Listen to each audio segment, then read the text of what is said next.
우리 같이 믿음의 고백을 하나님께 드리고 말씀 나누겠습니다. 주님, 지금 좋습니다. 지금 감사합니다. 지금 잘 되고 있습니다. 우리 옆 사람, 좌회 앞뒤 사람과 이렇게 인사할까요? 이 생명의 길을 함께 사랑하고 격려하며 걸어갑시다. 너무 긴가요? 이 생명의 길을 네.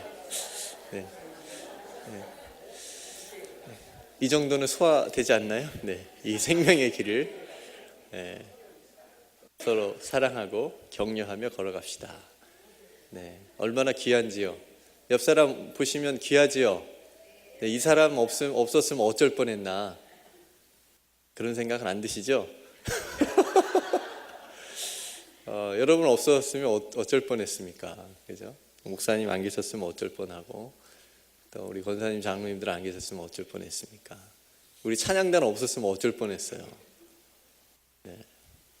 호응 좀 해주세요. 우리 반주자들 없었으면 어쩔 뻔했습니까? 너무 귀하죠. 함께 귀한 분들과 이 믿음의 생명의 길을 사랑하고 격려하면서 살아가는 것이 얼마나 복된 일인가 생각해 봅니다. 이제 가끔 집에서 아내하고 이제 얘기를 나누는 중에 사랑하기도 부족한 시간인데, 사랑하면서 살기도 부족한 시간인데, 꼭 다툰 다음에 이런 얘기가 나와요. 사랑하며 살기도 부족한 시간인데 우리가 이런 시간을 이런데 낭비하면 안 되겠다. 꼭 늦게 깨닫는지 몰라. 교회 공동체도 마찬가지인 것 같아요. 서로 정말 이 세계 중에서 뉴욕이라는 곳에 와서 또 이 메스페스에서 이렇게 우리 교회라고 하는 공동체로 만나게 하신 하나님의 은혜가 얼마나 큽니까?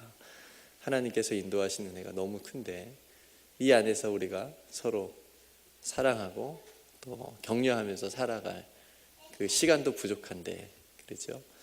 그런 마음으로 우리가 하나님을 섬기면서 신앙생활을 하면 참 귀하고 또 하나님께서 기뻐하시겠다는 생각이 듭니다. 아멘. 네, 오늘 설교를 제가 준비하면서 이런 마음이 강하게 들었습니다. 세계를 하나님께서 보실 때 하나님이 참 아프시겠다.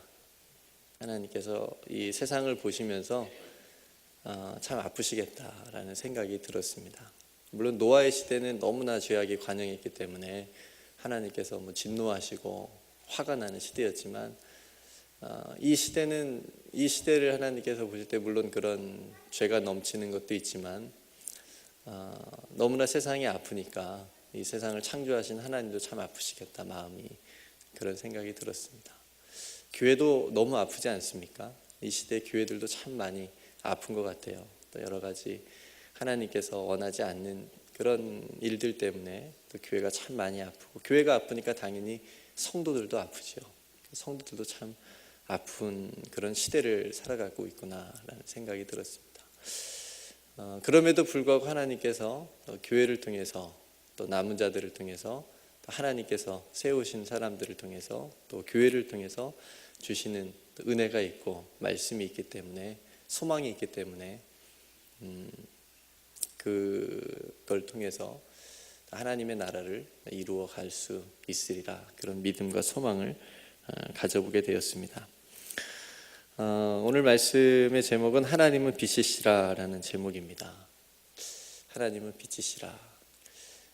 이 제목을 제가 이제 적으면서 저는 그냥 제 개인적으로 그런 감동이 느껴졌어요. 제 마음이 환해졌습니다.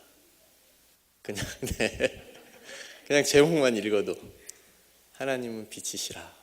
지금 저에게 빛이 엄청나게 지금 쏟아지고 있는데 여러분들이 잘 안 보이는데 굉장히 잘생겨 보입니다. 하나님은 빛이시라. 그러니까 이 문장만 제가 묵상을 좀 오래 했는데, 오늘 설교 전까지 제 마음이 괜히 그냥 환해지는 것을 경험을 했습니다. 하나님은 빛이시라.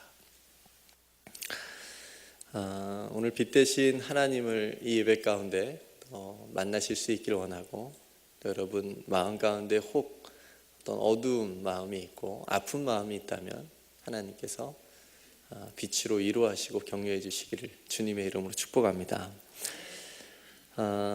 요한일서는 사도 요한이 기록 한 것으로 알려져 있습니다. 요한은 베드로의 질투를 유발할 만큼 예수님께 특별히 사랑을 좀 많이 받았던 것 같아요.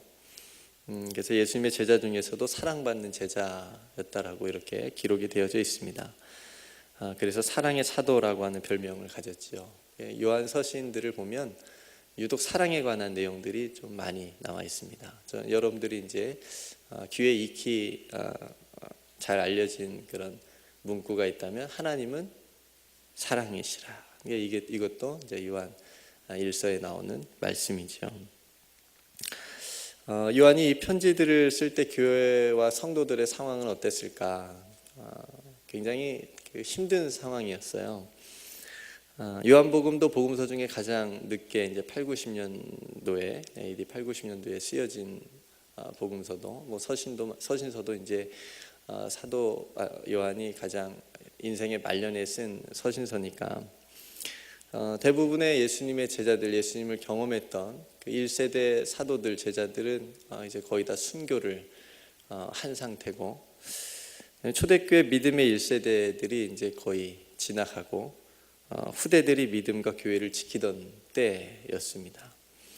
거기다가 이제 교회 내적으로는 조금 어떤 이단들 밖에서 들어온 어떤 거짓된 사상들 이런 것 때문에 굉장히 혼란스러웠던 그런 때였고요. 또 밖으로는 외부적으로는 핍박이 있었던 믿는 자들에게 핍박이 있었던 그런 때였습니다. 굉장히 교회가 아플 때죠. 제가 이제 한국에 있었을 때 한참 신천지라는 사이비 이단이 기승을 부리고 있었습니다. 굉장히 날뛰고 있었어요. 그러니까 각 교회들마다 신천지 사람들이 한두 명씩은 들어가 있다라고 할 정도로 그 정도로 심각했습니다. 제가 있었던 그 지역에.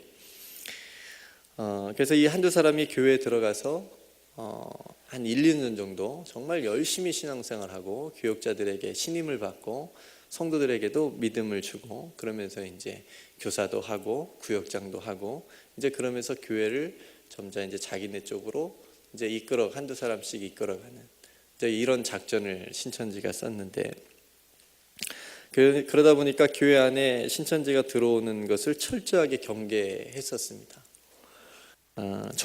교회 정문에다 포스터를 신천지 아웃이라고 하는 포스터를 다 붙였고요.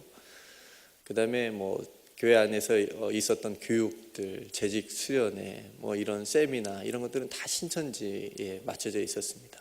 그들이 어떻게 포섭을 하고 어떻게 교회에 침투하고 이런 교육들을 한창 했었습니다. 그런 와중에 제가 있었던 교회도 한 분이 이제 신천지에 빠지게 되었는데 나이가 한 60대 좀 되신 그런 집사님이셨는데 몇 주 이제 교회를 못 나오셔서 갔는데 문을 안 열어주세요. 문을 안 열어줘서 그러니까 이분이 이제 거기에 이제 신천지에 빠지게 된 겁니다. 정말 잘해준대요.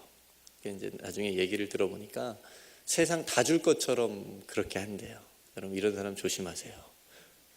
세상 다 줄 것처럼 잘해주는 사람은 뭔가 있어요. 저 빼고. 네. 그러니까 그렇게 잘해주니까 마음이 그냥 혹 넘어가고 거기 가서 또 한 번 가고 2번 가고 그러다 보니까 이제 교육을 시작해요. 그래서 교육을 시작하면 신천지 교리를 이제 가르치기 시작합니다. 얼마나 쉽게 잘 가르치는지 몰라요. 그러니까 기성교회에서 가르쳐주지 않는 요한계시록 같은 것을 그리고 평소에 자신들이 가지고 있었던 어떤 궁금증들을 정말 명확하게 확실하게 답을 가지고 교육을 하고 가르쳐주니까 거기에 안 빠질 수가 없대요. 그래서 이 집사님도 거기에 이렇게 빠져가지고 가게 됐는데 계속 이제 찾아가서 만났습니다. 결국 문을 열어줘서 만났는데 처음 딱 눈을 봤는데 너무 무서웠어요. 눈빛이 너무 차갑게 바뀌어져 있는 거예요. 그전에는 교회에서 만났을 때는 정말 교회에서 만나서 교회 오실 때 인사할 때는 제 손을 꼭 잡아주시고 따뜻한 미소를 항상 선물로 주셨던 분이에요. 그렇게 얼굴이 인자한 분이신데 웃질 않으세요. 눈빛이 완전 차갑게 바뀌었습니다. 주위에 눈빛 좀 바뀐 사람 있으면 조심하세요. 네, 뭐 가장할 수도 있지만 이게 눈빛부터 바뀌더라고요. 그러니까 교만이 들어가도 눈빛이 바뀌고 시기와 질투가 나도 눈빛이 바뀌잖아요. 이렇게 교회 생활해도 정말 이 반달 같은 눈이 그냥 쫙 위로 올라가는 그런 눈빛으로 바뀌면 그건 어딘가 이제 마음에 뭔가 있다는 건데, 신천지에 빠지면 그렇게 되더라고요. 이분 정말 천사 같은 얼굴의 그런 눈빛인데 그렇게 차갑게 바뀌었습니다.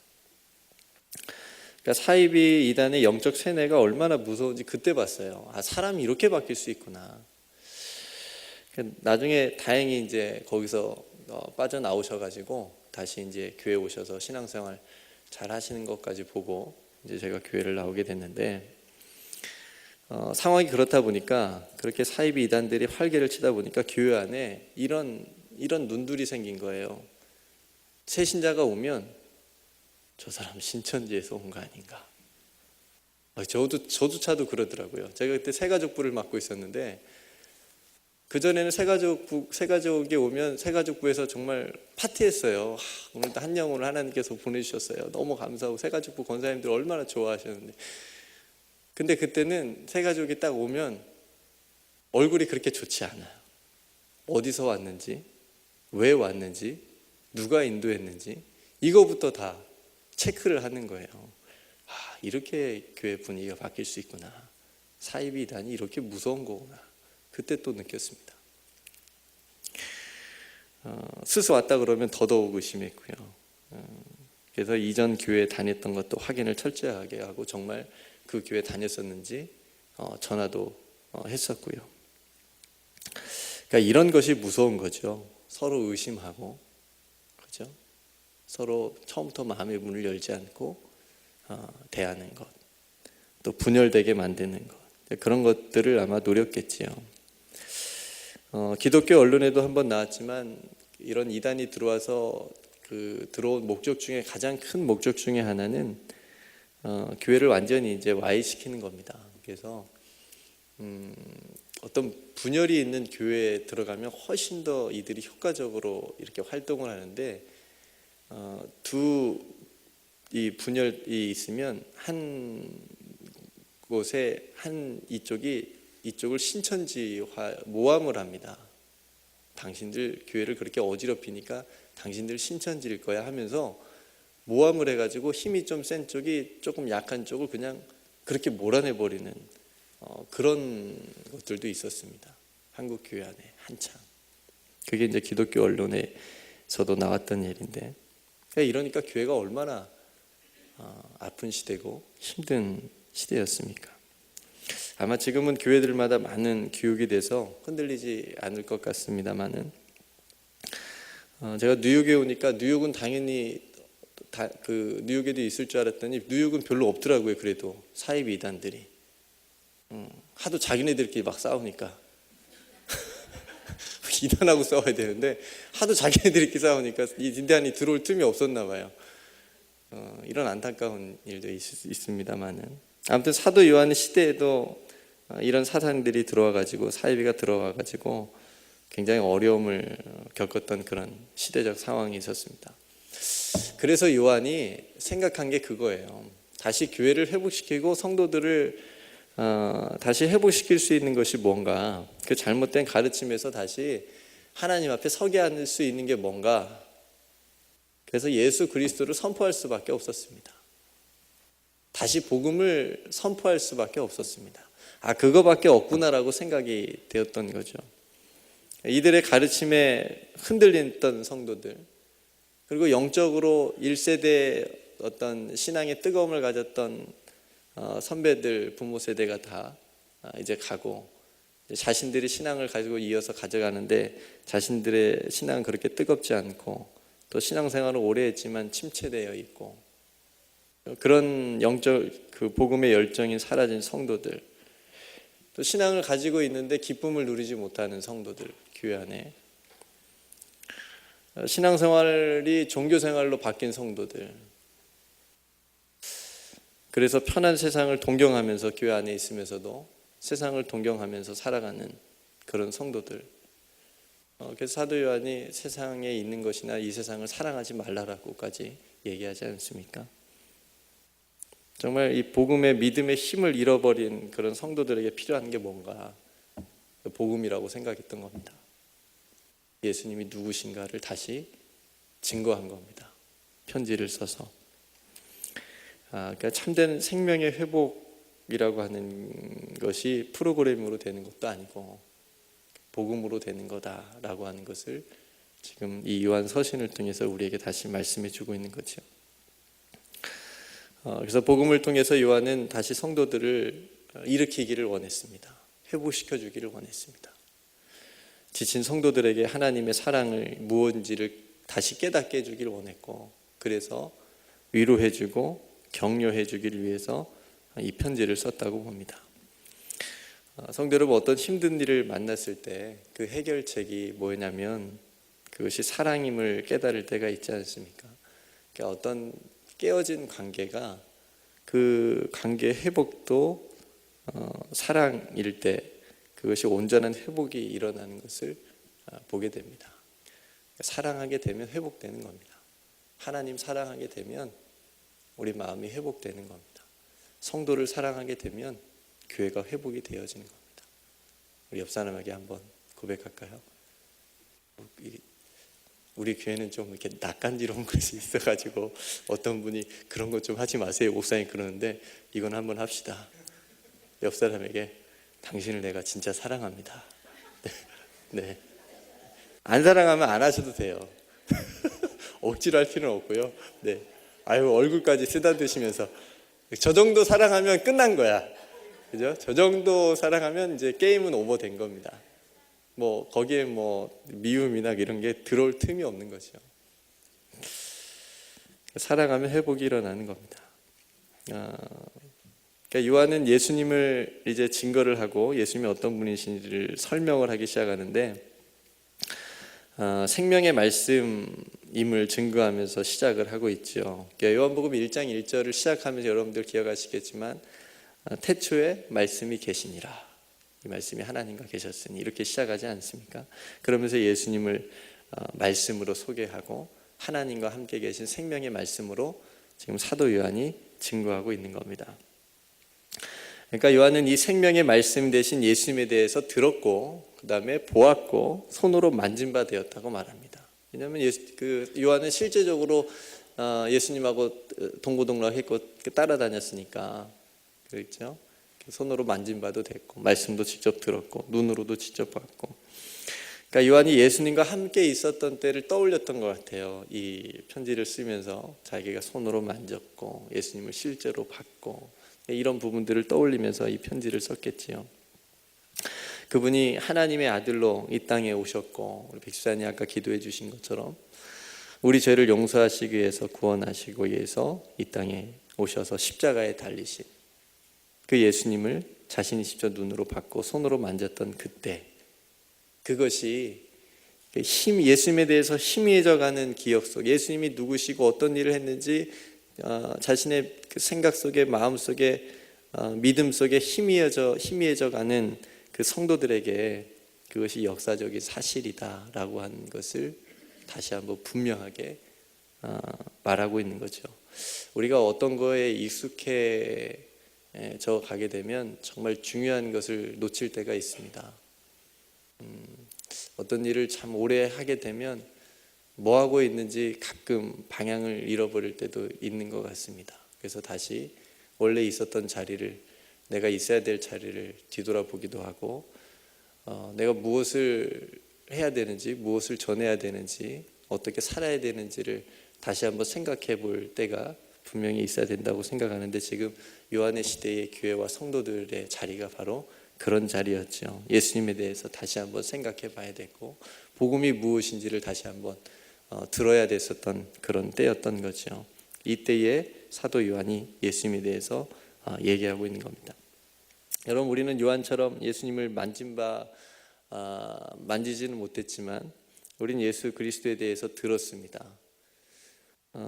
이 들음을 통해서 우리는 믿음을 가지게 됐고, 요한의 예수님이 저와 여러분들의 예수님이 되시고, 또 우리의 구주가 되신다라고 하는 것을 동일하게 우리도 고백하고 있습니다. 그리고 예수님이 생명의 말씀 자체다라고 하는 것도 우리도 확신하며 우리가 살아가고 있습니다. 그러니까 이것이 우리의 신앙에 있어서 굉장히 분명하고 중요한 출발선이라고 하는 거죠. 그러니까 내 신앙의 출발선이 바로 이겁니다. 그러니까 예수 그리스도에 대한 분명한 신앙 고백, 예수님이 누구신가에 대한 신앙의 고백이 저와 여러분들의 신앙의 출발선이어야 돼야 되고 또 교회의 출발선이 돼야 된다라고 하는 거죠. 베드로의 신앙 고백 위에 교회가 세워진 것처럼 저와 여러분들의 신앙 고백 위에 우리의 신앙이 출발하는 겁니다. 모든 것이 다 그런 것 같아요. 우리가 하는 헌신도 마찬가지고 우리가 누군가를 섬기는 섬김도 마찬가지고 봉사도 마찬가지고 우리가 그것을 왜 하느냐 이렇게 질문했을 때 예수 그리스도가 답이 나와야 되는 거지 않습니까? 예수 그리스도의 다른 답이 나오면 다른 목적이 있는 거지요. 그러니까 내가 뭘 쌓기 위해서 뭐 이름을 내기 위해서 이런 것들은 전혀 성경적이지도 않고 복음적이지도 않고 신앙적이지도 않는 답변이니까 예수 그리스도 때문에 예수 그리스도께 받은 은혜 때문에 헌신하고 봉사하고 섬긴다라고 하는 그런 마음의 자세, 그것이 우리의 모든 출발선이라고 하는 거죠. 성도 여러분, 예수 그리스도는 하나님의 아들이시고 이 땅에 오셔서 저와 여러분들을 구원하시기에 오신 그리스도다, 그리고 우리의 구원자가 되신다라고 하는 이 중요한 사실을 여러분 마음속에 늘 잊지 않고 또 새기시기를 주님의 이름으로 축복합니다. 예수 그리스도 안에 있는 생명을 여러분 늘 묵상하십시오. 예수 그리스도 안에 있는 생명을 여러분들 묵상하십시오. 이게 중요한 것 같습니다. 이 세상 유한하고 우리가 짧게 살아가는 인생이지만 우리가 무엇을 생각하고 무엇의 소망을 가지면서 살아가야 되는가. 물론 이 세상에서 잘 먹는 것도 중요하고 입는 것도 중요하고 잘 사는 것도 중요하지만 우리가 어떤 생명을 가진 자고 어떤 생명을 품고 살아가느냐, 이게 더 중요한 문제인 것 같습니다. 이걸 생각하지 못하면 그냥 이 세상에 있는 것들 때문에 항상 염려하고 항상 걱정하고 하늘에서 주신 그 영원한 생명, 예수 그리스도 안에 있는 생명이 그 모든 것을 다 덮고 그 모든 것을 다 이길 수 있는 능력이 있음에도 불구하고 그 생명을 잃어버리고 그걸 생각하지 못하고 살아가기 때문에 이 세상 안에서 일어나는 것들 때문에 우리가 항상 낙심하고 하지 말아야 될 염려와 두려움을 가지면서 살아가고 있는 것 같습니다. 예수 그리스도께서 우리에게 주신 생명, 예수 그리스도 안에 있는 생명을 묵상하면서 그것을 붙잡으면서 거기에 소망을 두면서 살아가는 저와 여러분들의 시기를 간절히 소망합니다. 생명의 말씀 자체인 예수 그리스도를 통해서 영원한 생명으로 나아가는 은혜를 저와 여러분들은 입었습니다. 그 생명이 저와 여러분들을 살게 하는 것이죠. 사도 요한은 이 영원한 생명을 그 사람들에게 전했습니다. 옳지 않은 것을 전하는 것은 결국은 멸망에 빠지게 하고 불행에 빠지게 하지만 복음을 전한다는 것, 예수님을 전한다는 것, 목사님께서 이번 주일 오전에 말씀하신 것처럼 만민에게 복음을 전파하라. 복음을 전한다는 것, 예수님을 전한다는 것은 영원한 생명에 이르게 하는 것이기 때문에 우리에게 사명으로 주신 거죠. 3절 말씀에 우리가 보고 들은 바를 너희에게도 전함은 너희로 우리와 사귐이 있게 하려 함이니 우리의 사귐은 아버지와 그의 아들 예수 그리스도와 더불어 누림이라 말씀합니다. 이 말씀에서는 사귐이라는 단어가 눈에 들어왔습니다. 사귐. 이 사귐이라고 번역된 헬라어는 코이노니아, 우리가 잘 아는 교제이죠. 뭐 세상에서 의미하는 단순히 뭐 알고 지내는, 만나서 뭐 이렇게 지내는 교제로서의 의미가 아니라 생명의 교제라는 그런 의미입니다.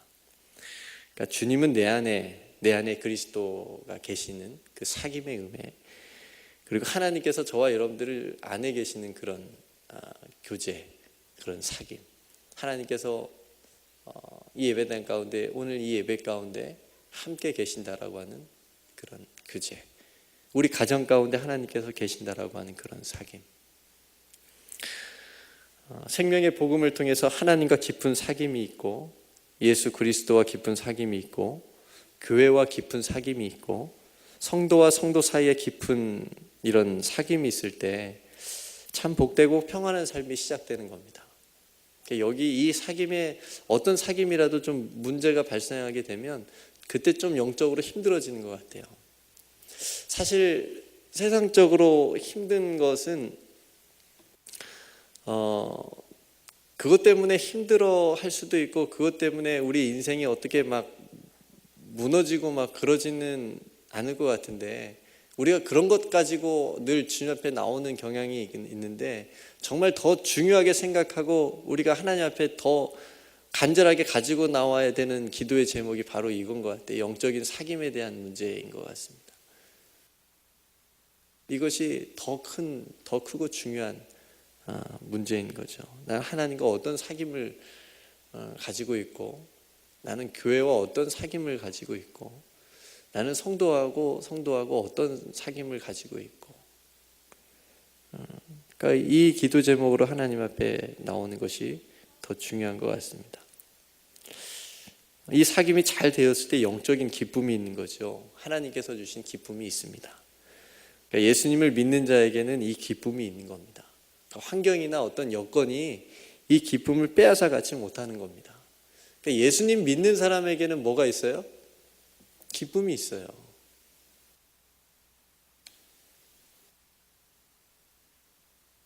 있으시기를 바랍니다. 있어요. 동의하세요? 예수님 믿는 사람은 기쁨이 있어요. 세상이 빼앗지 못할 기쁨이 있어요. 왜 기쁨을 이걸 우리가 잊어버리고 살까요? 하나님이 예수 그리스도를 통해서 주신 이 기쁨을 우리는 왜 누리지 못하고 살아가는 걸까요? 하나님이 주신 기쁨이 있어요. 그 사도 바울이 고면하지 않습니까? 항상 기뻐하십시오. 이 말 딱 들었을 때는 어떻게 하나님 기뻐할 수 있어요? 우리가 인생이 이렇게 힘든데, 몸이 이렇게 아픈데. 근데 사도 바울은 지금 그 기쁨을 얘기하는 게 아니잖아요. 여기서 말하는 기쁨을 우리가 세상 속에서 찾으려고 하니까 기뻐할 수 없는 조건들이 훨씬 많으니까 기쁘다고 못하다고 얘기하는 거죠. 근데 사도 바울은 항상 기뻐한다라고 얘기하고 기뻐하라고 우리에게 권면하는 것처럼 하늘의 기쁨이 있습니다. 그러니까 영적인 침체가 올 때 가장 첫 번째 나타나는 것이 이 기쁨을 잃어버리는 거예요. 사람이 기쁨을 잃어버리면 영적인 침체가 왔다라고 하는 증거일 수도 있죠.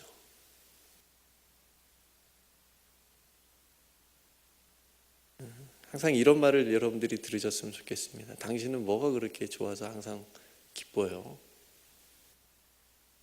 다른 사람이 봤을 때 너무 힘든데 저 사람은 도대체 웃으면서 살아갈 수 있는 지금 상황도 아니고 힘든 상황인데 왜 이렇게 당신은 항상 기쁨이 넘칩니까?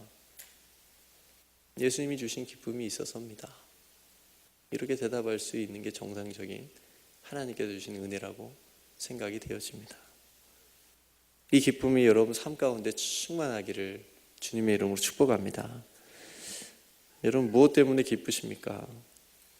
예수님 때문에 기쁘고, 복음 때문에 기쁘고, 교회가 있어서 기쁘고, 사랑할 성도가 있어서 기쁘고, 부족한 자에게 하나님께서 주신 사명이 있어서 기쁘고, 내가 해야 될 일이 있어서 기쁘고,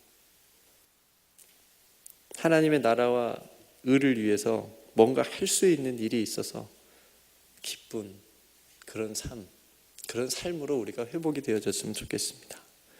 그러니까 이 기쁨은 하나님과의 온전한 사귐을 통해서, 깊은 교제를 통해서 우리에게 온다라고 하는 거지요.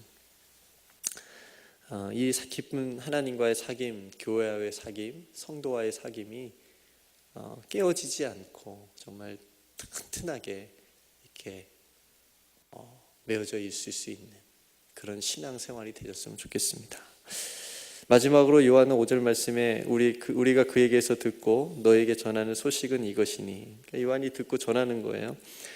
곧 하나님은 빛이시라 그에게는 어둠이 조금도 없으시다는 것이니라. 앞에서도 말씀드렸지만 하나님은 빛이시라 라고 하는 이 문장을 제가 제 마음속에 늘 생각할 때마다 마음이 밝아지고 환해지는 것을 느끼게 되었습니다. 그러니까 빛이신 하나님과 사귐을 갖게 되면 우리 안에 어두움이 물러가는 겁니다. 요한복음 8장에서도 예수님 자신이 세상의 빛이라고 선언하시지 않았습니까? 나는 세상의 빛이다. 예수님께서 이 땅에 계셨을 때 가시는 곳마다 영적인 어둠이 물러갔습니다. 예수님을 만난 사람들은 그래서 어두움을 벗고 빛으로 나올 수 있었습니다. 사람들의 아픈 내면과 죄로 인한 어두움의 모습들을 예수님이 다 치유해 주셨고 회복시켜 주셨습니다. 그래서 마음을 열고 예수님께 나온 사람들, 특별히 바리새인이나 이런 교만한 사람들은 빛이신 예수님 앞에 자신의 어두움을 다 내려놓지 못하고 인정하지 못했기 때문에 그들은 그대로 돌아섰지만, 가난하고 소외되고 연약한 사람들은 다 예수님 앞에 나와서 그 예수님의 주신 빛으로 생명을 얻고 새로운 삶을 살아가게 되는 것을 복음서를 통해서 보게 됩니다. 그 빛을 저와 여러분들에게도 주셨다라고 하는 거죠. 그리고 우리에게 세상의 빛이라고 말씀해 주셨습니다. 너희는 세상의 빛이다. 우리 안에 있는 이 빛을 사람한테 비추게 해서 너희의 착한 행실을 보고 하늘에 계신 너희 아버지께 영광을 돌리게 하라라고 하는 말씀도 우리에게 주셨습니다. 사도 바울도 에베소 5장 8절에서 9절 말씀에 이렇게 말했습니다. 너희가 전에는 어둠이더니, 우리가 전에는 어둠이었습니다. 아무리 우리가 밝게 하려고 빛을 내려고 해도 빛을 낼 수가 없었습니다. 죄악 때문에. 그러나 이제는 주 안에서 빛이라, 주 안에서 빛이라, 주 안에 들어왔을 때 예수 그리스도를 통해서 주신 그 빛 때문에 우리가 비로소 빛이 될 수 있었다. 그러니 빛의 자녀들처럼 행하라. 빛의 열매는 모든 착함과 의로움과 진실함에 있느니라. 아멘. 저는 저를 포함해서 여러분들이 가는 곳마다 어두움이 물러가기를 간절히 기도합니다. 불평과 원망이 가득한 곳에 저와 여러분들이 가면 화평케 되고 감사가 넘치기를 소망합니다. 분열과 분쟁이 있는 곳에 저와 여러분들이 가면 평화가 시작되기를 원하고요. 죄로 인한 어두운 곳에 가면 새로운 생명의 회복이 일어나는 그런 역사가, 그런 은혜가 있기를 간절히 소망합니다. 하나님은 빛이시고 빛이신 하나님께서 예수 그를 통해서 우리에게 빛을 주셨기 때문에 그런 하나님의 빛의 자녀들이 되기를 간절히 소망합니다. 성도 여러분, 말씀을 정리하겠습니다. 오늘 요한이 전하여 준 말씀, 우리의 믿음에 있어서 가장 중요한 뼈대의 말씀입니다. 예수 그리스도, 예수는 그리스도, 예수는 우리의 소망 되시고 우리의 생명이 되시고 내 신앙의, 내 믿음의 가장 붙잡고 중요하게 생각해야 될 그 예수 그리스도 안에 있는 생명을 하나님께서 우리에게 주셨다라고 하는 것, 예수님을 믿는 저와 여러분들 안에 영원한 생명이 있다라고 하는 것, 그리고 영원한 생명을 전해야 되는 사명이 있다라고 하는 것, 하나님은 빛이시라고 하는 것, 복음만이, 하나님만이 우리를 어둠에서 꺼내주시고 빛 대신 하나님께로 인도해 주신다라고 하는 것, 그래서 우리의 심령을 다시 삶의 모든 것을 복음으로 채울 수 있다라고 하는 것, 이걸 위해서 우리가 기도해야 되겠습니다. 하나님과의 깊은 사귐이 다시 우리들의 삶에 충만할 수 있도록. 세상에 여러 가지 것들, 생각해야 될 것들 너무나도 많지만 가장 중요하게 하나님 앞에 나와서 기도해야 될 것들, 그것이 무엇인지 오늘 하나님께서 가르쳐 주시기 원하고, 그걸 하나님께 기도할 수 있는 밤이 되기를 원하고, 기도할 때 하나님께서 우리의 어두운 부분들을 다 몰아내 주시고 하나님의 빛으로 충만하게 체험받을 수 있는, 그래서 날마다 빛의 자녀로 힘있게 살아가는 저와 여러분들의 시기를 주님의 이름으로 축복합니다. 기도하겠습니다. 하나님,